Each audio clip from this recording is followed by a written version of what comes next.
무익한 종입니다. 그렇게 인사합시다.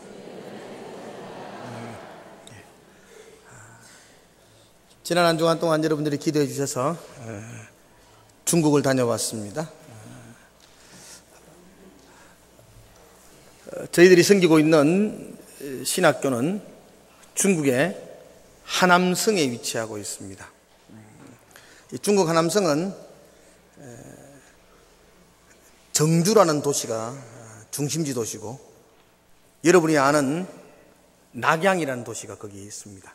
송나라 때의 수도였고 중국 전체의 중심이 되었던 중원이라고 불러지는 도시가 바로 이 하남성입니다.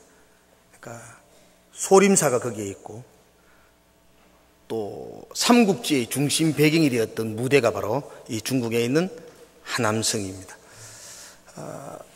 저희들이 섬기고 있는 선교사님이 중국에서 하남성의 제일 중심인 정주에 있는 하남중위대라는, 그러니까 하남성에서 중위대는 우리로 말하면 한의대죠.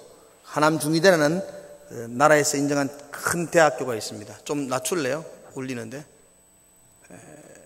중위대가 있는데, 이 중위대에서 정식으로 허가를 받아서 정주에서 우리가 차량으로 이동하니까 4시간 정도 걸리는 곳이에요. 그곳에 하남중위대 분교를 설립을 했습니다.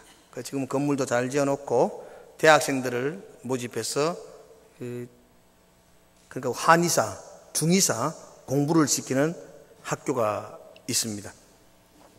근데 그 정주에서 한 4시간 걸리 떨어진 시골이기 때문에 거기 분교에 오는 학생들은 2년간 거기서 공부를 하고 3학년이 되면 정주에 있는 하남중위대로 편입을 해서 공부를 하게 되는데요. 학생들이 학비가 여유치 않으니까 무료로 우리가 학생들을 모집해서 한에서 공부를 시키고 보내고 그렇게 일들을 감당을 합니다. 무료로 하면서 공식적은 아니지만 그 문교부 허락낸 대학이니까 공식적으로 못하지만 비공식적으로 신앙도 가르치고, 또 함께 여름 되면 같이 선교 여행을 떠나가지고 중국 오지에 가서 의료 봉사도 하고, 그래서 신앙도 가르치는 그런 학교로 우리가 세우고 있고요. 그리고 대학원은 인가가 나 있지 않는, 인가를 낼 수가 없는 신학교를 운영하는 대학원입니다. 그래서 그 대학원은 그 뒷편 건물을 꾸며가지고 대학원을 만들어서 아직 그 주변에 있는 사람들조차도 거기서 대학원이 진행되어지고 있고, 목사 안수를 주고 또 신학교를 공부시키는 것들을 비밀리 하고 있는 그런 선교사님이 그런 사역들을 감당해요.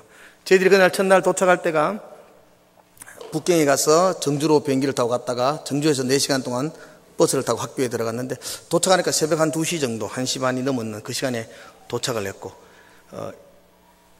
졸업식과 목사 안수식을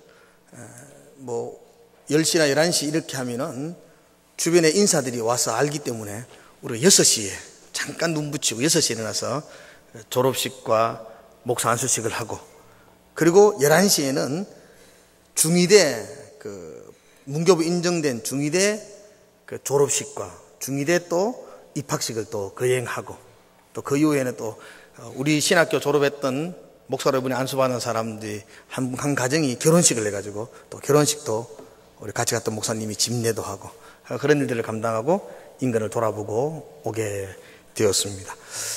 제가 그 목사 안수식 그 졸업식 때에 제가 설교를 했었거든요. 그래서 그때 설교했던 본문이 바로 이 누가복음 17장의 말씀이에요. 무익한 종이라. 저는 그 신학을 졸업하고 목사 안수를 받는 그분들에게 제가 이 졸업식을 맞아 설교를 하면서 마음속에 여러분들 평생 교회를 섬길 때에 무익한 종의 심정으로 교회를 섬기십시오. 그래서 사꾼의 심정이 아니라 하나님의 종의 심정으로 교회를 섬기합니다. 그 이야기를 해주고 싶어서 이 본문을 택해서 설교를 했었고, 토요일 늦은 시간에 제가 귀국을 했기 때문에 제가 가면서부터 가을 설교하지 않기로 결정하고 이 설교 재탕하기로 그렇게 마음을 먹었어요. 그러니까 사실은 무익한 종은 목사만 해당되는 거 아니잖아요. 모든 그리스도인이 무익한 종이 되어야 되니까 오늘 여러분들도 동일하게 이 말씀을 통해서 하나님이 베풀어 준 은혜를 덧입는 시간 되기를 축복합니다. 이 본문은 그렇게 어렵지 않습니다. 이 본문의 시작은 제자들이 예수님에게 한 가지 간청을 하는 데부터 시작합니다. 우리로 말하면 기도라고 말할 수도 있고 요청, 요구라고 말할 수도 있습니다. 사도들이 예수님께 여짜오되 뭐라고 요청하는가요? 5절에 보니까 우리에게 믿음을 더하소서. 참 아름다운 기도 아닙니까? 우리에게 돈을 더 주십시오. 우리를 출세시키게 해 주십시오. 내 자녀 이번에 대학에 짝 달라붙게 해 주십시오. 이런 기도보다는 예수님, 우리에게 믿음을 더하여 주십시오. 참 아름다운 기도입니다. 제자들이 예수님에게 믿음을 더하여 달라고 기도합니다. 여러분이 예수님이라면 제자들이 믿음을 더 달라고 요구할 때에 어떤 반응을 나타낼 것 같습니까? 그래, 믿음 여기 있다. 이렇게 더 주고 싶을까요? 아니면 전에도 줬는데 뭘 또 달라 그러냐? 귀찮게 여기겠습니까? 제자들이 믿음을 더 달라고 말할 때 예수님이 어떻게 반응하는가요? 6절의 말씀을 한번 보십시오. 제자들이 믿음을 더 달라고 말할 때에 예수님은 이렇게 대답합니다. 6절 한번 같이 읽어볼까요? 시작. 주께서 이르시되 너희에게 겨자씨 하늘 만한 믿음이 있었더라면 이 뽕나무들어 뿌리가 뽑혀 바다에 심겨라 하였을 것이요 그것이 너희에게 순종하였으리라. 아멘. 이게 믿음을 더 달라고 할 때 더 준다는 말인가요? 안 주겠다는 말인가요? 왜 갑자기 겨자씨만한 믿음에 대한 이야기를 하는가요? 정답부터 이야기하면 예수님은 더 주지 않겠다고 이야기합니다. 나에게 믿음을 더 주십시오라고 말할 때에 겨자씨만한 믿음만 있으면 뽕나무를 들어 바다에 심을 수 있는데 뭐 더 달라고 하느냐라고 예수님이 대답합니다. 우리 생각은 믿음을 더 달라 그러면 예수님이 기뻐하면서 채워줄 것처럼 느껴지는데 예수님은 제자들이 믿음을 더 달라고 할 때에 주지 않겠다고 거절을 하고 있습니다. 왜 거절을 하는가? 두 가지 이유 때문에 예수님은 제자들의 요구를 거절합니다. 첫 번째 이유가 있습니다. 첫 번째 이유 같이 한번 따라해 볼까요? 첫 번째 이유, 더 필요 없기 때문이다. 따라할 때는 도레미파솔라 라라라 라로 따라하셔야 돼요. 나는 더 필요 없기 때문에 하는데 여러분들은 낮은 도로 더 필요 없기 때문에 이러면 바란스가 안 맞아요. 됐죠? 다시 따라합시다. 더 필요 없기 때문이다. 아멘. 듣기도 좋죠? 제 아들이 믿음을 달라 그럴 때 예수님은 안 된다고 이야기하셨어요. 그 이유는 더 필요 없다라고 말씀하는 겁니다. 여러분 잘 아셔야 돼요. 핵심을 흐트리면 안 돼요. 아니 믿음을 달라 그랬는데 돈을 달락한 것도 아니고 부귀와 영화를 달락하는 것도 아니고 믿음을 달라 그랬는데 어떻게 안 줄 수가 있나, 그런 생각하면 안 돼요. 더 달라고 하는 것이고 예수님은 더 필요 없다라고 말씀하시는 겁니다. 그러면서 예수님이 하신 말씀이 무엇인가요? 겨자씨만한 믿음만 있으면, 겨자씨라는 것은 작은 씨앗입니다. 이스라엘 백성들은 가장 작은 씨앗을 말할 때에 겨자씨라고 표현을 하는 거예요.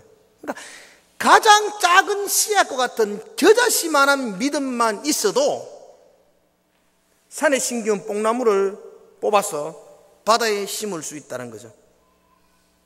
여러분 이건 삽 들고 가가지고 뽕나무 파가지고 바다에 심는다 이런 뜻이 아니에요. 이건 누구나 할 수 있죠. 믿음 없어도 할 수 있습니다. 아무나 뽕나무 팔 수 있죠. 근데 겨자씨만한 믿음만 있으면 말을 하면, 외치면 뽕나무가 저절로 뽑혀가지고 바다에 가가 지 혼자 심긴다는 뜻입니다. 뽕나무가 저절로 뽑히는 것도 불가능한 이야기지만 뽑힌 뽕나무가 저절로 걸어가 바다에 심기는 것은 있을 수 없는 이야기입니다. 바다에 뽕나무를 어떻게 심어요? 바다에 나무를. 그렇게 할 수 없는 사역도, 할 수 없는 역사도 겨자씨만한 믿음만 있으면 이루어진다는 겁니다. 예수님이 하시는 말씀의 의미를 알겠죠? 뭐이 더 달라 그러느냐. 겨자씨만한 믿음만 있어도 이런 놀라운 역사를 이룰 수 있는데 더 달라고 할 이유가 어디에 있느냐라고 제자들에게 말하고 있는 것입니다. 제가 이 중국에서 목사 안수를 받고 다시 자기 고향으로 선교사로 파송되는 그분들에게 제가 해주고 싶은 이야기도 이거였습니다. 우리는 태산 같은 믿음을 소유하고 있지는 못해요. 각자에 따라서 믿음의 분량이 차이가 날 수 있어요. 믿음이 좋은 사람도 있고 믿음이 좀 연약한 분들도 있어요. 그러나 우리 모두는 태산 같은 믿음은 아니지만 겨자씨만한 믿음은 누구나 소유하고 있습니다. 나는 여러분의 가슴속에도 겨자씨보다 큰 믿음이 있는 줄로 믿습니다. 아멘도 라라라 이거로 해야 돼요. 낮은 도로 아멘 이건요 굉장히 서로서로를 기분 나쁘게 하는 거예요. 여러분의 가슴속에도 겨자씨만한 믿음이 있는 줄로 믿습니다. 아멘. 저에게도 그래요. 저에게도 엄청난 믿음을 제가 가지고 있지는 못해도 내 마음도 하나님을 향한 겨자씨보다 큰 믿음은 있어요. 겨자씨만한 믿음은 가지고 있다고. 난 여러분 모두에게도 그런 믿음이 있는 줄로 믿습니다. 그렇다면 여러분이 가지고 있는 그 믿음으로 역사를 나타낼 수 있습니다. 여러분이 가지고 있는 그 작은 믿음으로 이 세상을 바꿀 수 있습니다. 저 목소리를 안수 받는 그분들에게 말했어요. 여러분이 지금 가지고 있는 믿음으로 중국을 회복시킬 수 있고, 여러분이 가지고 있는 그 믿음으로 지하교회를 다시 부흥시킬 수가 있고, 죽은 영혼을 살릴 수 있습니다. 우리는 뭐 엄청난 믿음, 엄청난 은혜, 엄청난 체험을 해야만이 뭔가 하나님의 역사를 이룰 수 있다고 생각하는데 그렇지 않다는 거예요. 그렇지 않다요. 지금 가지고 있는 나의 보잘것없는 작은 믿음 하나만으로도 하나님과 동행할 때에 그 믿음이 세상이 깜짝 놀랄 만한 위대한 역사를 이룰 수가 있습니다. 그래서 지금은 아이고 더 주세요 더 주세요 요구할 때가 아니고 지금은 내가 가지고 있는 믿음을 사용하고 활용하고 내가 가는 믿음으로 세상을 정복하는 역사만 남아있다는 것입니다. 우리 모두 그리스도인들이 대부분 그래요. 우리 교회 안에서 봐도 그래요. 자신이 너무 부족하다고 생각해요. 아이고, 나 같은 게 뭐 할 수 있겠어요? 뭐 좀 하라 그러면 꼭 그래. 아이고 내가 뭐 할 수 있어요? 아이고 나는 믿음이 부족해가지고 믿음이 연약해서. 연약한 믿음도 역사를 일으킬 줄 믿습니다. 그죠? 부족한 믿음으로도 뽕나무를 들어서 바다에 심길 수 있습니다. 그죠? 여러분 하나님 앞에서 여러분이 연약하다고 자꾸 뒤로 빼지 마세요. 하나님 나 연약한데요. 좀 더 믿음을 주시고 좀 더 은혜를 주시고 좀 더 성령을 부어주시고 그러면 내가 주를 위해서 뭔가 좀 하겠습니다. 그런 이야기 하지 말라는 거예요. 그런 이야기. 지금 여러분과 저에게 임한 이 믿음만으로도 우리가 만나는 사람마다 우리가 속해 있는 곳마다 주의 역사를 드러내기에 충분합니다.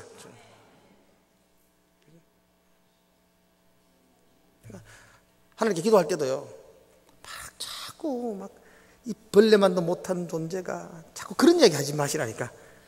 여러분 자식들이 여러분 아침에 만날 때마다 아버지 벌레만도 못한 아들 인사합니다 이러면요 아버지가 그것도 한두 번이지 그럼 아버지가 다음날 볼 때 너무 화가 나잖아. 내가 비싼 밥 먹고 벌레 났단 말이가 이런 거 아니겠어요?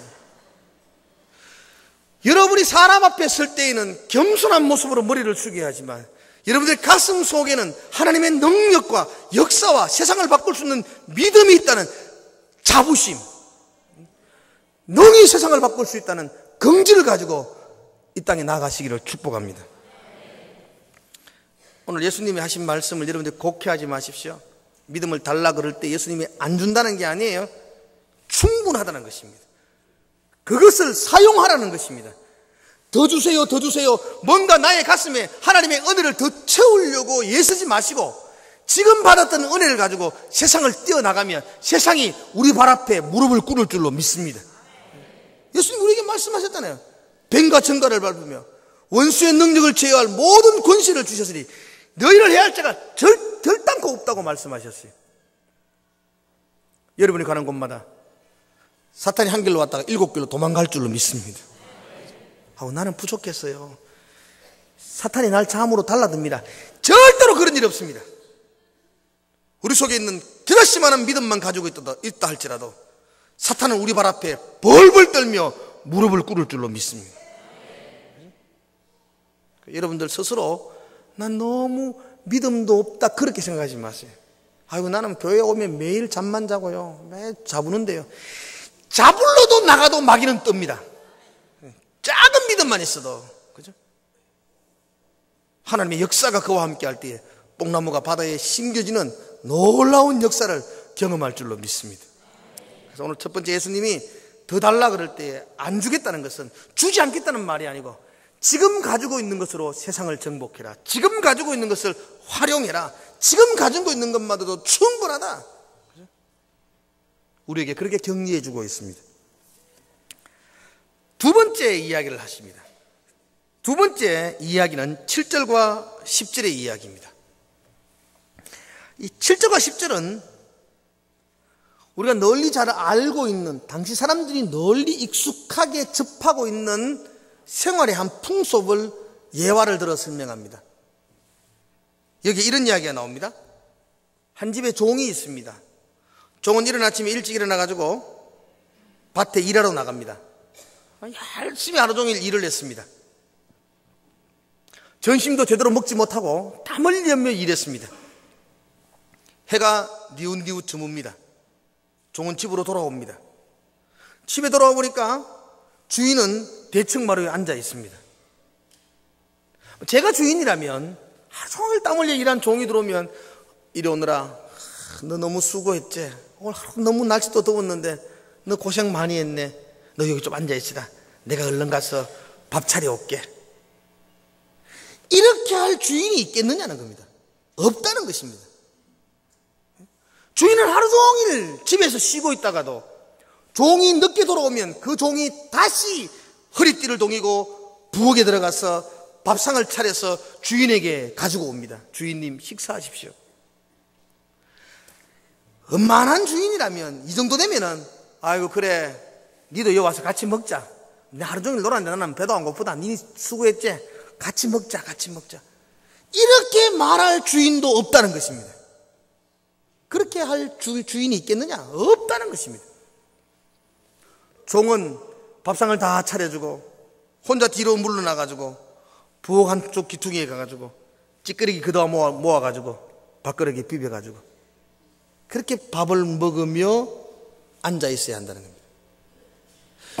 만약 내가 종이라면 그 식은 밥 먹으면서 투덜대지 않겠습니까? 누구는 부모 잘 만나가 호화호식하고, 나는 부모 못 만나가지고 뭐냐 이렇게 종으로 살아야 되고, 내 자식도 종으로 살아야 되고, 이런 억울한 일이 어디 있냐?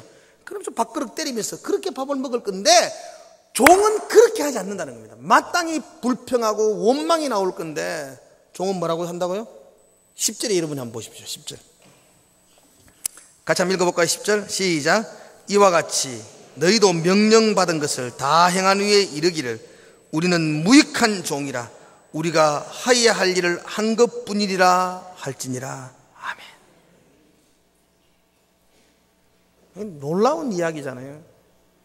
가슴 속에서 원망과 불평이 나야 하는데 종은 그렇게 말하는 것이 아니요, 나는 마땅히 할 일을 한 것뿐입니다. 나는 무익한 종입니다. 그것이 종의 자세다는 것입니다. 예수님은 왜 제자들에게 이 말씀을 하시는가요? 믿음을 더 주세요라는 말과 나는 무익한 종입니다라는 말이 어떻게 같은 말인가요? 서로 떨어지는 말이 아니라요. 제자들이 주님께 믿음을 더 주세요라고 말할 때에 주님은 제자들에게 하는 말이 뭐죠? 너는 더 달락할 만한 자격이 없지 않느냐? 너는 뭔가를 더 달라고 할 만한 자격이 없다. 너는 마땅히 할 일을 한 것뿐이다. 나는 무익한 종입니다라고 고백해야 될 자들이다. 이게 제자도라는 겁니다. 제자도. 제자들이 마땅히 가져야 될 마음입니다. 여러분, 종은요 열심히 일하는 사람입니다. 게으름을 피울 수 없습니다. 하루 종일 일하고 집에 들어와서 또 집안일까지 해야만 합니다. 그리고 종은 나는 마땅히 할 일을 한 것뿐입니다라는 고백을 해야 합니다. 종은 열심히 일하고 난 다음에 내가 이만큼 열심히 일했으니까 주인님 내게 상을 주셔야지요. 내가 이만큼 열심히 일했으니까 믿음을 주셔야지요. 열심히 일했으니까 은혜도 주셔야지요. 열심히 일했으니까 축복도 주셔야지요. 열심히 내가 일했으니까 자식도 형통하게 해주셔야지요. 그건 종이 아니라 싹군입니다. 싹군. 내가 한 만큼의 대가를 기대하고 바라는 것은 종의 마음이 아니라는 것입니다. 예수님의 제자들 3년이 넘는 시간 동안에 주님을 따라다니며 헌신했던 자들입니다. 게으름을 피웠던 사람들 아닙니다. 가족도 다 포기했습니다. 배와 거물도 버려두었습니다. 자기의 생업도 다 버려두고 오로지 예수님께 헌신하며 충성하며 고생하며 따라다녔습니다. 제자들의 마음속에는 내가 이만큼 주를 위해서 헌신하고 봉사했기에 주님이 마땅히 나에게 이 헌신의 대가를 줘야 하지 않느냐는 보상 심리가 깔려 있는 겁니다. 주님 더 주셔야 됩니다. 주님 충만하게 주셔야 됩니다. 주님이 하시는 말씀이 뭐죠? 너는 무익한 종이다. 네가 수고하고 열심히 일한 건 모르는 건 아니다. 그러나 그렇게 하고도 너의 마음속에는 마땅히 할 일을 한 것뿐입니다 라는 고백이 있어야 된다. 그래야 제자다. 사실 우리는 그런 마음을 가지기가 너무 힘들어요. 자꾸 우리 마음속에는 어떤 인정이나 대가를 기대하는 마음이 우리 마음에 자리 잡을 때가 한두 분이 아닙니다. 개인적으로 물어보면 우리 모두가 아이고 나는 아무 바람도 없습니다. 나는 아무 보상도 필요 없습니다 라고 말하지만 그러나 그 은밀한 깊은 곳을 보면 자기도 알지 못하게 자기 속에 대가와 기대감과 바람이 있습니다. 이건 부패한 인간의 본성이에요. 본성. 이거 없다고 말하면 안 돼. 이거 다 이거 존재하는 거예요. 이 대가와 이 바람이 우리를 섭섭하게 합니다.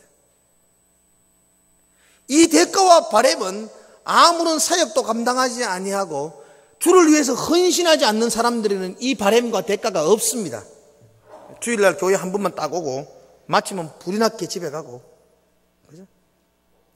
내가 뭐 한 것도 없는데 뭐 전심도 물 필요 뭐 있노? 이래가 집에 가시는 분들의 마음속에는 섭섭한 게 아무것도 없습니다. 뭐 섭섭할 게 뭐 있습니까? 내가 한 것도 없으니까. 근데 누구 마음속에 섭섭한 게 들어오느냐면 앞자리 앉아가 찬양하고 있는 사람들.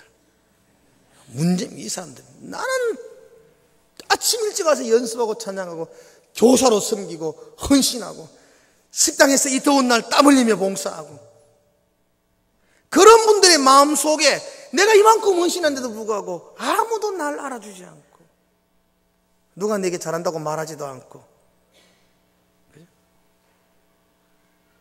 이게 어디서 나오느냐면 우리 가슴 깊은 곳에 있는 이 보상과 대가를 바라는 마음에서부터 시작되어지는 겁니다. 주님은 우리에게 그런 말을 해요. 이런 섭섭한 마음이 들면 너희는 무익한 종의 마음이 아니다. 너희는 어떤 대가를 바라는 삭군의 마음이라고 말합니다.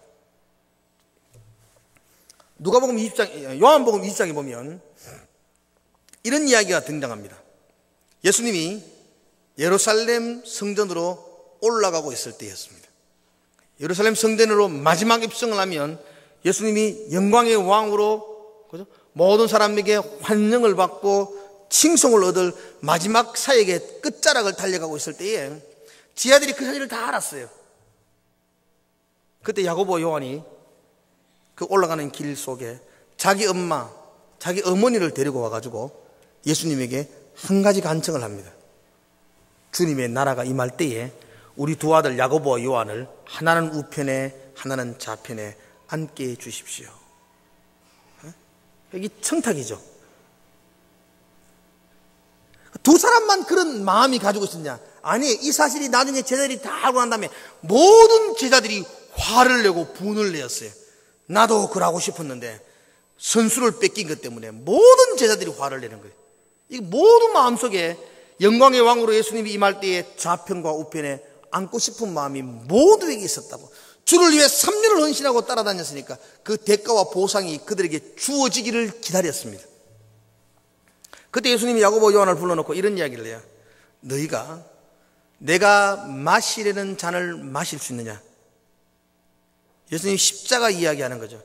내가 지금 십자가를 지러 가는데 너희도 나와 함께 이 십자가를 질 수 있느냐고 말합니다. 그때 야고보 요한이 마땅히 질 수 있습니다. 물론 나도 십자가 질 겁니다. 예수님처럼 십자가 질 겁니다. 그때 예수님이 야고보 요한에게 이렇게 말씀하시죠. 물론 너희들이 나와 함께 십자가를 질 것이다. 나의 잔을 마시겠거니와 내가 너희에게 줄 영광은 하나님이 다른 사람들에게 예비되었다. 이렇게 말씀해. 이게 제자도라는 겁니다. 마땅히 고난의 잔을 마시지만, 마땅히 주를 향하여 헌신하고 수고하지만 영광은 하나님이 우리에게 줄 것이 아니라는 겁니다. 영광을 기대하지 말라는 겁니다. 영광과 대가와 보상을 기대하면 그때부터 우리는 섭섭한 마음이 들고 무익한 종의 자세를 잃어버리게 됩니다. 예수님이 제자들에게 믿음을 더 주세요라고 말하는, 뭔가 우리에게도 무슨 보상을 해주세요라고 말하는 제자들에게 일침을 가하는 겁니다. 집에 있는 종이 주인에게 뭘 달라 그러는 거 보았느냐? 그렇게 열심히 하고도 밥상을 차려달라고 말한 적 보았느냐? 너희들은 그 종과 종보다 못하게 살면 어떡하느냐? 인간의 종도 그렇게 하는데 하나님의 종인, 하나님의 백성인 우리들이 그런 종이 가지고 있는 마음조차도 가지지 않는다면 어떻게 주를 위해 헌신한다고 말할 수 있느냐? 라고 제자들에게 꾸짖고 있는 것입니다. 그래서 내가 너희가 믿음을 더 달라는 것을 주지 않겠다는 것입니다. 너희는 무언가를 달라 하기 전에 내가 무익한 종입니다 라는 마음을 다시 한 번 더 뼛속 깊숙이 새기라고 당부하고 있습니다. 여러분, 교회 사역을 하다 보면 우리도 이 무익한 종의 심장을 잊어버릴 때가 있습니다. 왠지 섭섭할 때가 있고, 뭔가 내가 뭐 대가를 바라는 건 아닌데, 뭔가 누가 나를 인정해 주기를 원하는 건 아닌데, 그런데도 왠지 허전한 마음, 서운한 마음이 들 때가 있습니다. 나는 이렇게 수고하고 헌신하는데 나 아무것도 누리는 것도 없고, 나는 이렇게 땀 흘리고 헌신하는데 아무런 대가도 없고, 근데 이 일을 계속 해야 되는가라는 좌절과 절망이 우리를 엄습할 때가 있습니다. 그때 여러분들이 꼭 기억하셔야 돼요. 하나님이 내게 겨자씨만한 믿음은 주셨다는 사실입니다. 태산 같은 은혜와 믿음은 나에게 주지 않았을지라도 분명 하나님은 나에게 겨자씨만한 믿음을 주셨다는 사실을 기억하십시오. 그리고 이 겨자씨만한 믿음만 있으면 세상이 깜짝 놀랄 위대한 하나님의 사역들을 감당할 수 있다는 사실도 기억하십시오. 내가 받았던 하나님의 은혜는 놀라운 것입니다. 이 죄인이 하나님의 자녀가 되었습니다.